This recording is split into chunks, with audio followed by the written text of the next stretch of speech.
देखो, आज जो है आपको एक ऐसी चीज़ बताई जाएगी। अगर प्रातःकाल उठते ही आपने एक बार भगवान का नाम ले लिया तो आपके समस्त विघ्न दूर हो जाएंगे।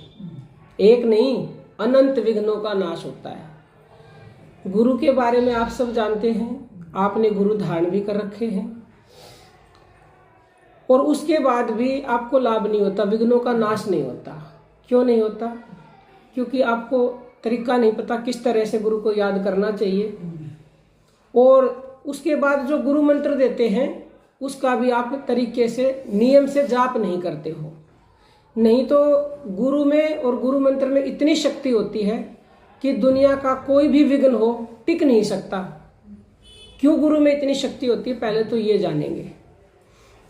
देखिए, संतों ने ये कहा है, हमारे संतों ने कहा है ये, और पूरे प्रैक्टिकल के साथ कहा है कि गुरु गोविंद दो एक हैं।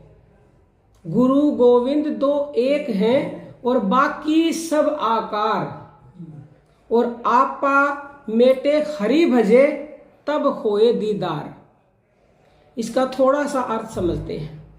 गुरु और गोविंद दो एक है, उनमें कोई भेद नहीं है। गोविंद मतलब भगवान परमात्मा, गुरु और गोविंद एक हैं, और ये जो बाकी हमें दिखाई देते हैं ना, ये सब आकार है, वही दोनों एक हैं।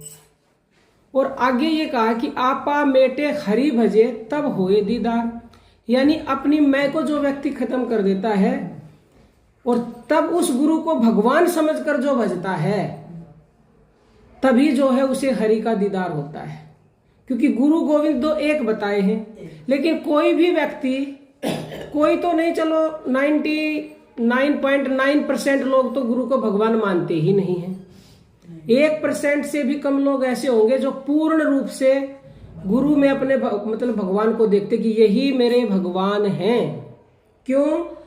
क्योंकि भगवान को आपने देखा किसी ने? नहीं। निराकार है परमात्मा। तो गुरु भगवान इसीलिए है क्योंकि जो साकार रूप में भगवान है वो गुरु ही हैं।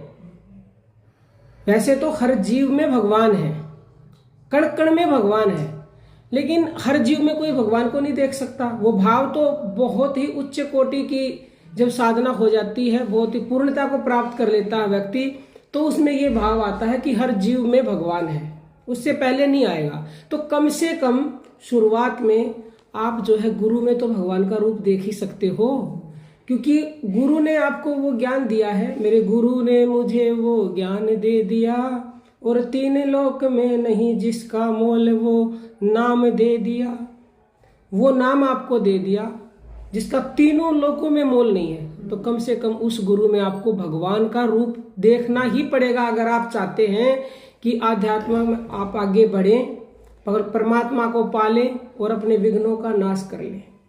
तो सबसे पहले तो आपको ये भाव बनाना होगा मन से, 100% भाव, 100% लाभ।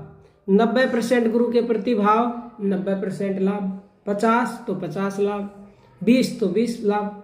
ये तो स्वाभाविक सी बात है, कोई भी क्षेत्र हो, जितनी परसेंटेज उतना ही लाभ होता है। तो सबसे पहले ये भाव आपको लाना कि मेरे गुरु भगवान है, यानी कि परमात्मा में और गुरु में कोई अंतर नहीं है। आपको ये सोचना है, चाहे आपके गुरु कोई भी हो, क्योंकि गुरु की जो है तन मन धन से सेवा बताइए शास्त्रों में। तन मन धन मन कर्म वचन से 100% जिसकी जितनी सामर्थ्य है उतनी सेवा गुरु की करनी चाहिए, क्योंकि वो आपके भगवान हैं। लेकिन लोग करते नहीं है, तभी लाभ नहीं मिलता। गुरु मंत्र सबने ही ले रखा, तकरीबन 80% लोग गुरु मंत्र लेके रखते हैं, और फिर भी उनके दुख दूर नहीं होते। वो सबसे बड़ा कारण एक यही है कि उनकी श्रद्धा भाव गुरु के प्रति होती नहीं है। जो हमने पहले टॉपिक में बोला कि भगवान को एक बार याद करो। भगवान का मतलब यहाँ गुरु आपके भगवान है, जिसके लिए संतों ने ये कहा है कि गुरु के सुमरण मात्र से नासत विघ्न अनंत, और त्याही ते आरंभ में ध्यावत है सब संत। देखो दोहा क्या कह रहा है, ध्यान से सुनिए। गुरु के सुमरण मात्र से, सुमरण मतलब याद करने से, गुरु को मात्र आप याद कर लो भाव से, तो अनंत विघ्नों का नाश हो जाता है। अनंत मतलब आज के नहीं, इस जन्म के नहीं, पिछले जन्मों में जितने भी आपने पाप किए, विघ्न का मतलब क्या है, जो आपने दुष्कर्म किए हैं वो सब विघ्न है, उनका नाश होगा। और अगर वर्तमान में भी जैसे आप सुबह एक बार नाम ले लेंगे, उनको याद कर लेंगे, तो दिन में कोई विघ्न नहीं आएगा। गुरु के स्मरण मात्र से नासत विघ्न अनंत, अनंत विघ्नों का नाश हो जाता है। अगली जो लाइन है, त्याही ते आरंभ में ध्यावते हैं सब संत। हम तो आम इंसान हैं, हमारे संत भी यही करते हैं, त्याही ते आरंभ में। अब आरंभ समझो किस चीज का आरंभ, इसीलिए आरंभ मतलब दिन का आरंभ, दिन का शुरू। और ध्यान करने के लिए बोला, जपने के लिए नहीं बोला। त्याही ते आरंभ में ध्यावत हैं सब संत। प्रातः काल जैसे ही आपकी आंख खुली, जिस भी अवस्था में आप हो, करवट ले रखी है, सीधे हो, कोई इस बात की चिंता नहीं करनी है आपको। आंख खुलते ही अपने गुरु का ध्यान, कैसे ध्यान करना है, ये बहुत ही महत्वपूर्ण टॉपिक है।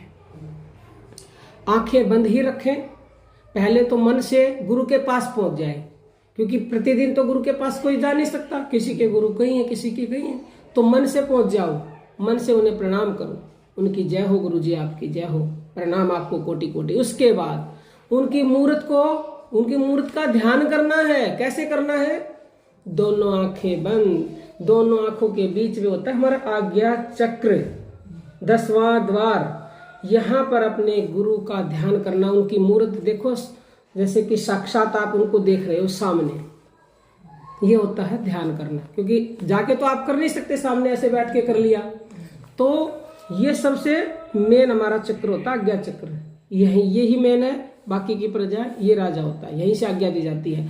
तो यहाँ पे आपको गुरु का ध्यान करना है, और फिर से उनको प्रणाम करो एक बार दोबारा से।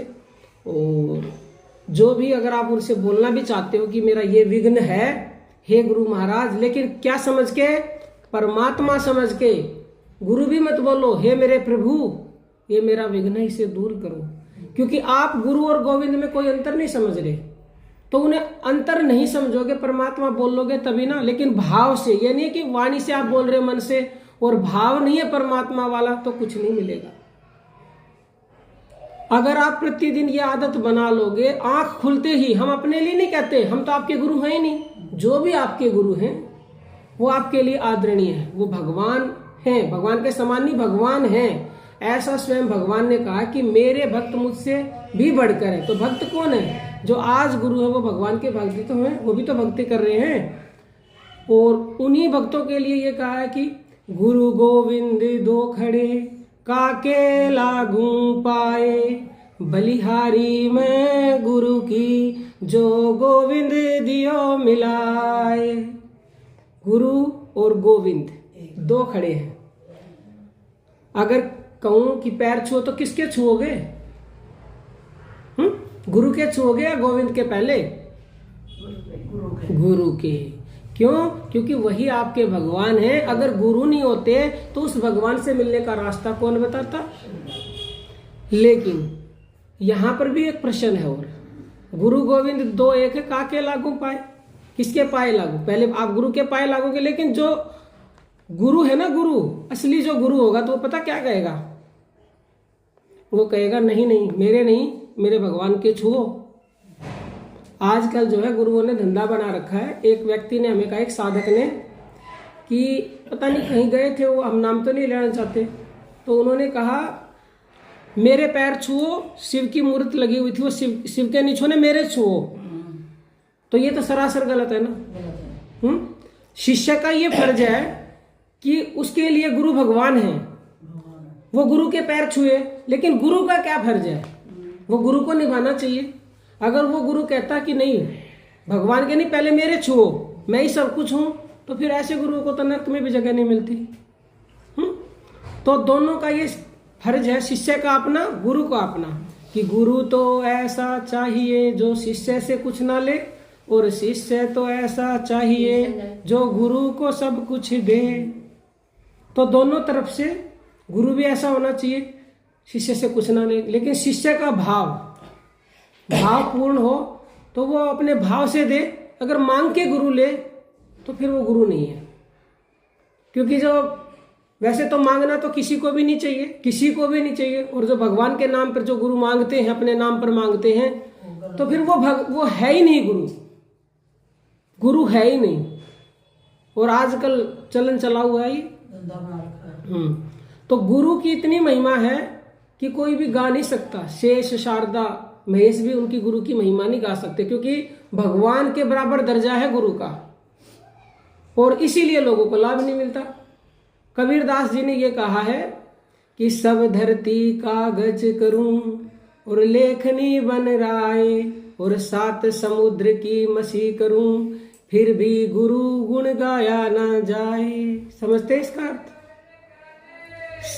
7 समुद्र की जो पानी है उसकी अगर शाही बना लिया जाए, और पूरी धरती का कागज बना लिया जाए, और पूरे वन की लकड़ी की कलम बना ली जाए, तो फिर भी गुरु के गुणों का बखान नहीं किया जा सकता। इतनी महिमा है गुरु की, जो कि लोगों के मन में होती नहीं है। कल भी जो बोल रहे थे कि हम तो गुरु मंत्र ले रखा है और हम तो 1-1, 2-2 घंटा करते हैं सुबह। अगर 2-2 घंटा कोई करे और भाव पूरा हो तो गारंटी है, गारंटी सब कुछ हो जाए, जो वो चाहे वो पल में हो जाए। भाव ही नहीं है लोगों का। जो ये सब तेरा मेरा चुगली, लड़ाई झगड़े कलह ये क्यों करते हैं? ये इसीलिए होते हैं क्योंकि उनका मन वहां टिकता ही नहीं, और मन नहीं टिकेगा, भाव से नहीं करेंगे, तो ये सब दोष दूर हो ही नहीं सकते। इन सभी दोषों को दूर करने का तरीका एक ही है, वो है कि आपने अगर गुरु धारण कर रखे हैं तो उनके ऊपर पूरा समर्पण भाव, 100% भाव कि यही सब कुछ है मेरे, भगवान यही है मेरे।